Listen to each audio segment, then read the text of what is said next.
Welcome to Gracefully Graying. I'm your host, Attorney Henry Gornvine. Please watch our Gracefully Graying YouTube channel and also like and visit our Gracefully Graying website as we add new content every day. Today on Gracefully Graying, I'm pleased to welcome a good friend of mine, Heather Coleman-Voss, who is going to talk about narcissistic personality disorder abuse, which is a mouthful, and just abuse and recovery. Heather, welcome to Gracefully Graying. Hi, Henry. Thank you for having me. First of all, Heather, why don't you tell us about your background and your current vocation? Okay, I am a certified professional career coach and also certified professional life coach. And I have been doing the career coaching for ever since 2006. And as far as the life coaching, I've had a certification in that for the last 3 years. And what I do is I work with people who want to make that next career transition. So a lot of great folks all across the country and Canada who are looking to move up and into more fulfilling careers that pay them appropriately. We're in healthy cultures. I help people get through toxic workplace trauma, which is very prevalent. And then I also help people to work through and get out of abusive partnerships, marriages, or family situations. Heather, what is NPD abuse? So NPD stands for Narcissistic Personality Disorder. And the type of abuse that occurs when you are either in a family system, a workplace, or in a marriage or partnership with a narcissist is it's very insidious and it's very traumatic. So it's sort of a subcategory that many of us in this field work in order to try to help people understand what's actually happening to them and how to move forward and to get out of those situations. Now, there's no age limit. This can impact upon people in their 20s, 30s, and also people in their 60s, 70s, and even 80s, I imagine, who are in abusive relationships. Why is it so dangerous for the victim, Heather? It's dangerous for the victims because most of the time it's very covert. It's very insidious. It can also be very overt. So what you have is what narcissists like to do is they try to find what's most important to their victims and then slowly tear at that. So they will come at you out of nowhere with really passive aggressive, mean-spirited, purposeful statements or actions to try to upset you or try to anger you. So their whole being is centered around what is called narcissistic supply. So that means attention. Positive attention, negative attention, it doesn't matter as long as the attention is on them. So they can be very sneaky and very manipulative. The other side of it is they can be very overt. So that can look like all of a sudden screaming at you, yelling at you, trying to scare you, startle you, try to make you cry and try to make you react to their consistent abuse. And it's just it's very dangerous to be in a situation like that emotionally, mentally, and physically. I'm thinking, in my long time family law practice, I saw a lot of abuse, and I'd see situations, and the power and control wheel is something I'm very familiar with, and the fact that often victims of abuse were situations, it was usually the female who was the victim, but I've had cases where the male was the victim as well. Absolutely. Yeah. But it was a situation where they would be isolated. Mm-hmm. They would be controlled as to how much they could spend, or I'd had cases where people could only buy certain groceries, and if it wasn't on sale, they were sent back to do it again, or they were monitored, especially in this age where you have your cell phones and you can be monitored anywhere, that people would watch, where did you go, who were you with, and friends are cut off, family is cut off. Are these all classic symptoms? Yes. Yep. Every single one of those things. Another form of financial abuse is also to put the victim in charge of all of the finances. And then because narcissists are usually they also have addictive personalities. So one form of financial abuse is the constant spending. And then the victim is, berated for buying basic necessities, but the abuser has, goes and gets whatever they want. And the victim is put in charge of trying to figure out how to pay those bills. So that's another form of the financial abuse. But yeah, isolation, absolutely. It starts out for lots of people like, oh, I just want to spend time with you. I just want us to be together all the time. And then, when the victim does go out and, can't in the pandemic right now, but does go out and see friends or family, I'm sure you've heard of this, where they will constantly text them or come up with crisis that's happening, right? Yes. Yeah. So the victim eventually just feels like it's not worth it anymore. And, they start withdrawing.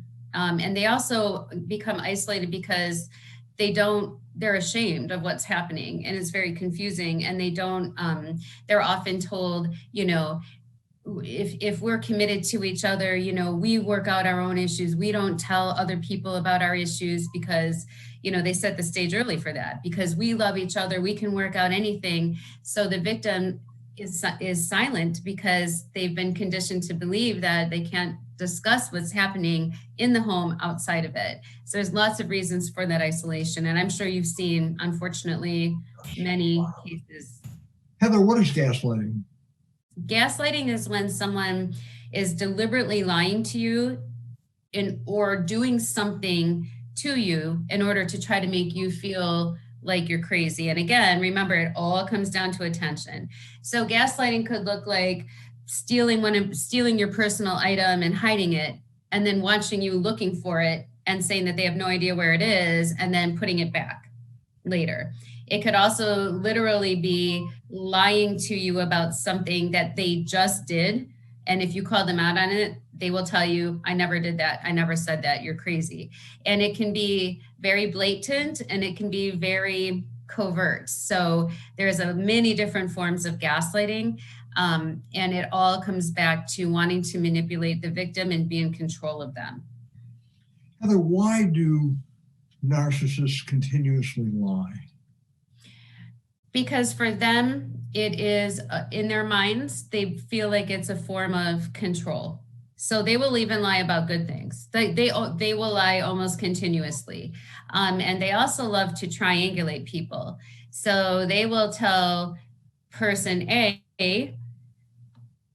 a lie about person B, and then tell person B lie about person A, and try to make both of those people feel like the other person doesn't like them. And so they will cause conflict between people who there should be no conflict between, because they are telling partial truths or outright lying in order to be the one that is the primary communicator. Because if they can get person A and B to stop talking, then neither one of them will know about the abuse that's going on. So frightening. Heather, what is narcissistic rage and why does it happen? Narcissistic rage occurs when a narcissist has a narcissistic injury. And that could look like almost anything. It's completely unpredictable because narcissists believe that their feelings are facts. So whatever they're feeling must be true. And so they will go into a narcissistic rage. It could be because you bought a different kind of coffee. It could be because somebody didn't let them in while you're driving with them into the lane, and that could cause a narcissistic injury. It's all because their feelings, again, they think are facts, and so that's what they're reacting to. So if you buy a different kind of coffee, it's not because you just wanted to try a different coffee. It's because you deliberately did that to the narcissist to try to hurt them. If that's how they feel, then that's how they're going to react. And then they will go into the narcissistic rage. So, again, the overt kind of narcissist, or someone who has both covert and overt tendencies, that can look like exactly what a temper tantrum would look like in a poorly raised 4-year-old, except that it's an adult doing it. And this is men or women, but they will be screaming, yelling, swearing, saying outrageous things. They will throw things, they will stomp around the house. They'll scare the pets, the kids, doesn't matter. They are in a blind rage. And it's actually an adult temper tantrum. is what it looks like. And it's, yeah, and that depending on where they are at with the cycle of abuse, that could happen. It could start out a few times a year, and then it can end up happening a few times a week, so it causes a lot of complex post-traumatic stress disorder in the family members or the spouse, and it can really amp up anxiety and all of that in the victims. Heather, we all get older. Do narcissists get better as they get older? No, most of the research shows that they don't. I mean, you occasionally can get a narcissist into therapy, but it's quite often true that they will find something wrong with each therapist and move on to another therapist and move on to another therapist. And that's primarily because they're looking for somebody to believe their manipulations so that they can say there's nothing wrong with them. There are some narcissists. I do follow one on TikTok who's very open about his mental health. He's been in therapy now, it sounds like, for a few years, but his goal is to be the best narcissist possible. Like, he always said, his name's Lee, and he always says, if I'm going to be a narcissist, then I'm going to be the best narcissist. That's how he always says, is how my brain works. So I'm going to stay in therapy so that I can be the best narcissist out of all the narcissists. So, it's a disorder that most of Dr. Ramani is a phenomenal therapist, and you can find her on YouTube. She's fantastic, and she's on Med Circle. But she says that the people that she works with who do stick with therapy, she said, if the average normal person, healthy person is here, she can get the narcissist about here, just like basic behaviors. But it's almost impossible to close that gap, which means that the older they get, the worse they get. Why do narcissists devalue their victims? They devalue their victims because most of the time their victims are pretty awesome people. Most of the time their victims are kind, empathetic. They're probably codependent, people pleasers, or they're just very empathic. And they devalue them because after the love bombing stage is over, the narcissist sees that this person is here and they don't want to do the work to be where that person is. So they'd rather tear them down to bring their partner or children or whoever they're in the relationship with, their employees. They want to bring them down to their level instead of rising up. And again, it's also about power and control. They get that negative supply when they're hurting other people. Can narcissists be nice sometimes? Oh yeah, yep. They definitely know how to be nice. And it's interesting too, to watch them be nice to people that they talk poorly about. It's very common for a narcissist to talk very poorly about their friends or family members to their partner, or to their colleagues, but then be nice when it serves them to do so. And it's also interesting if you're in a family situation or a marriage or a partnership, to watch the narcissist be surface nice on the surface to other people when they were just, screaming or yelling at their children or their spouse or whomever in the home. They know how to do it. They just choose not to with the people closest to them. So they can turn it on and off. Mm-hmm. Yep. Heather, can you be affected by a narcissist at work? Oh, absolutely. I would say about 80% of the clients that come to me have some sort of toxic workplace trauma that they are also trying to recover from. And I have some clients that are in wonderful jobs and wonderful cultures, but they come to me just because they still have been traumatized in the past and they haven't been able to work through it because this type of abuse is so confusing. And it's so, people will say, I did everything right and I still was abused. And the interesting thing about this in the workplace is that it's typically the top performers who are targeted by narcissistic bosses because they're jealous of them. They are threatened by them. And they also have figured out that a top performer, if you call them out for something, the top performer will work harder to try to be better, to try to do more, to try to get back into the boss's good graces. So it's really interesting dynamic in the workplace, and it's also very, very damaging. Sounds like it. Heather, give us examples of things that narcissists do when they are being covert versus being overt? Well, covert narcissists, they will do things like glare at you. They will say things under their breath in a derogatory sort of way where you can't quite hear them. They will smirk at you. That's a big one, constantly smirking at their victims. They will do things like stand over you when you're sleeping and glare at you, stuff like that. They will hide your personal items. They'll try to hide your keys. They'll hide your medications, things like that. The overt behavior is the screaming, the yelling, the swearing, the road raging, the blatant insults. So sometimes you'll have a narcissist that displays both of those, right? And then sometimes, depending on the person, it'll be more covert or it'll only be overt. The grandiose narcissist is the one that is probably the easiest to deal with because they're pretty out there. Like they will just say, I'm the best at this and I'm amazing and I'm so great looking. And so you could kind of like tell who they are.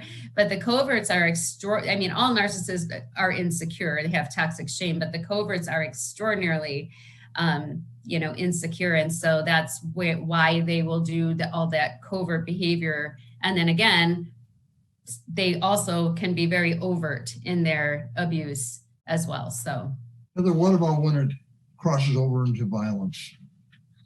Well, anytime that there's a hint of violence, it's really important to reach out to a domestic violence advocate. And it's really important that you need to start telling your story. The abusers are very invested in your silence. So find somebody who is not a mutual friend, not a family member, somebody that is only your friend, or find, an advocate, someone like that, because, ideally a life coach or therapist, if you can afford that right now during the pandemic, but somebody who you can trust, because you have to get out of there. And if you have children, you have to get the kids out of there, because once they hit the violence, it's going to become very dangerous. Like your life literally could be at stake once they ramp up the abuse to that point. Heather, is it a good idea to go to couples therapy with a narcissist? No, nope, not at all. Why not? Because most therapists have been trained to work with, mentally healthy people and with regard to marriage counseling. So most of them are trained on, communication techniques and things like that, which is great. If you're with somebody who genuinely wants to improve, your marriage or partnership, that's great. That's, that can be extremely helpful for people. But in a case of abusers, all they are going to do is they're going to take that and they're going to turn it around and use it against you. And anything that you might say as identifying a problem, the car ride home and, once you're home, it could go on for days, their narcissistic rage, because you have violated the secrecy between the two of you by trying to explain what's happening. And so almost every therapist out there that's well-versed in NPD or malignant borderline personality disorder, they all know that marriage counseling is an absolute no-no. So what a good therapist in those situations might do would be to meet with the couple separately, depending on the state. But once you start going to couples therapy with a narcissist, the abuse will get worse. What is the gray rock method, Heather? So gray rock is a method that is intended to be temporary if you're in a family situation or in a marriage or living with somebody, to help you to detach and to start observing rather than absorbing their behavior. And so gray rock literally means you have the emotions of a gray rock. And so it's a strategy that you can implement, again, to start detaching from the abuse. So if they were to come and say something horrible to you for no reason, I'm so sick and tired of you and blah, blah, blah, and they start insulting you and they start yelling and whatever, you just say, thank you for sharing your perspective. So you're just a blank wall, so to speak. You're not reacting.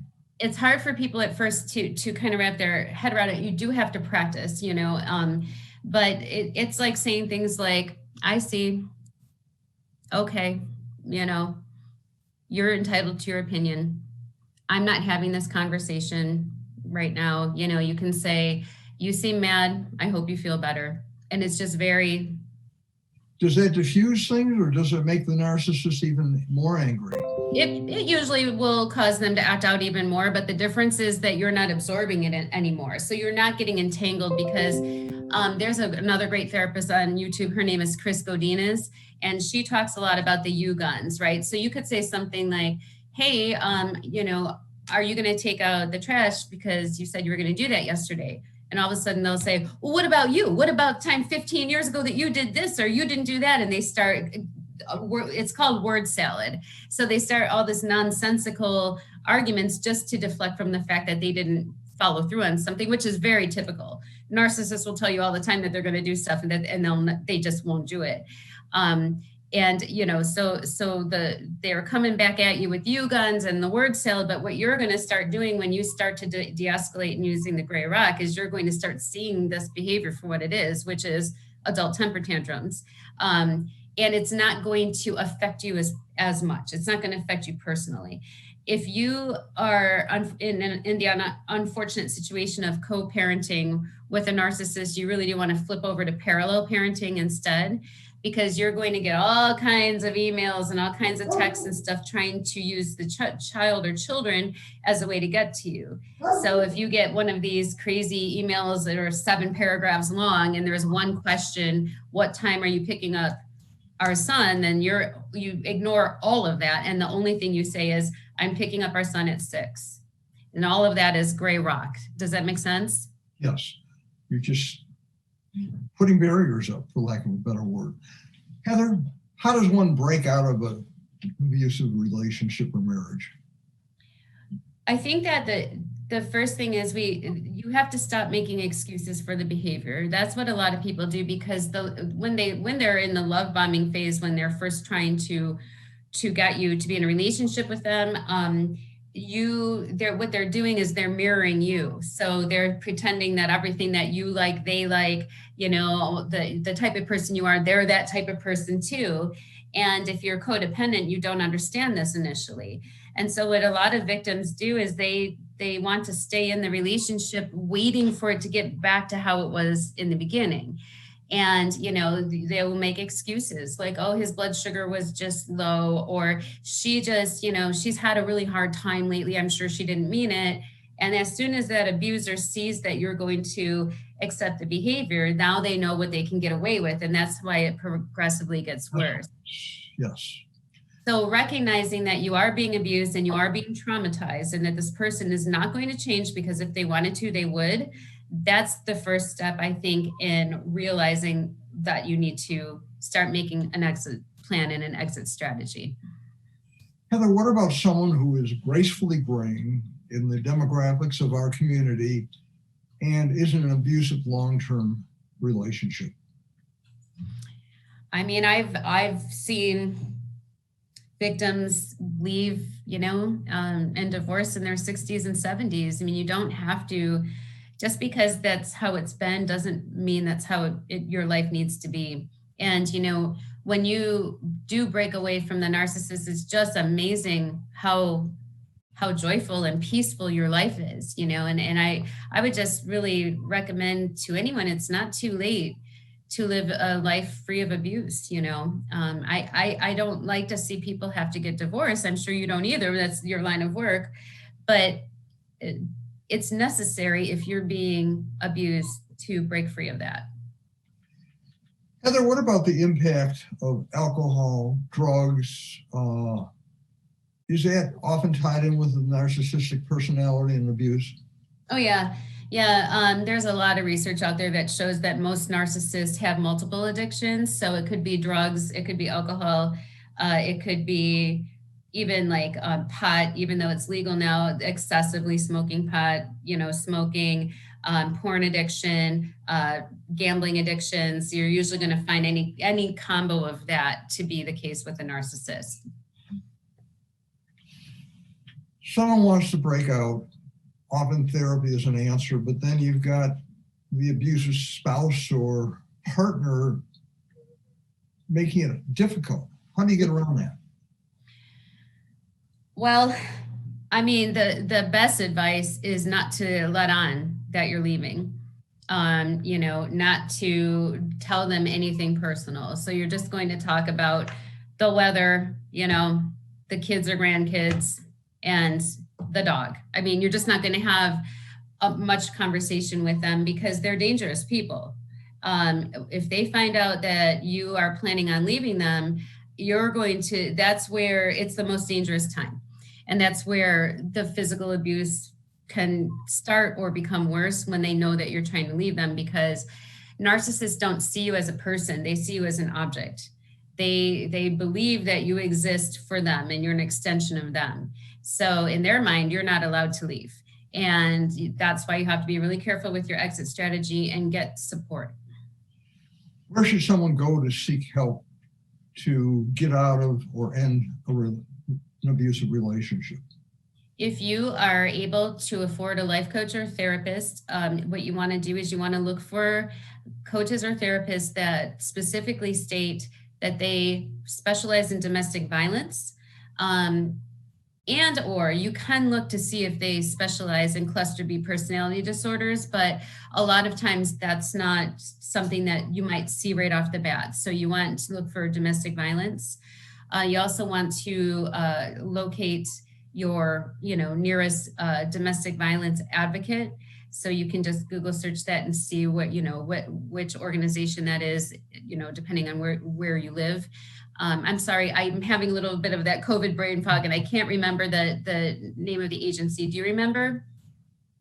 Which one? I'm sorry. For the domestic violence in your county. There's a Haven in Oakland That's County. it. There's a Safe House. You're involved in an organization with regard to some of this. Tell us about that, Heather.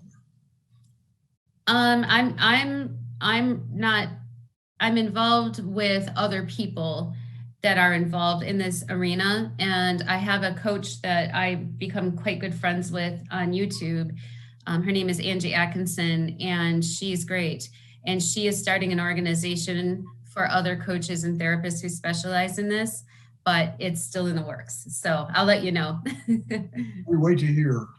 We're running out of time. What are some final words you'd like to share with our viewers about this really important topic and it impacts? I mean, I've seen it, and one concern I have is judges and courts don't recognize it. They respond to physical abuse, but when there's emotional and verbal and psychological, they just don't get it. What are some final thoughts to share with our viewers before we sign off? Well, I think it's really important for attorneys and to get educated on this. And we need to work with the court systems to educate them. I believe it's New Zealand who outlawed psychological and emotional abuse back in 2015. You can get in a lot of trouble if you're an abuser in some other countries. I think that our law system needs to understand, and not just what we're talking about, but the fact that even once you divorce these people, they don't stop harassing.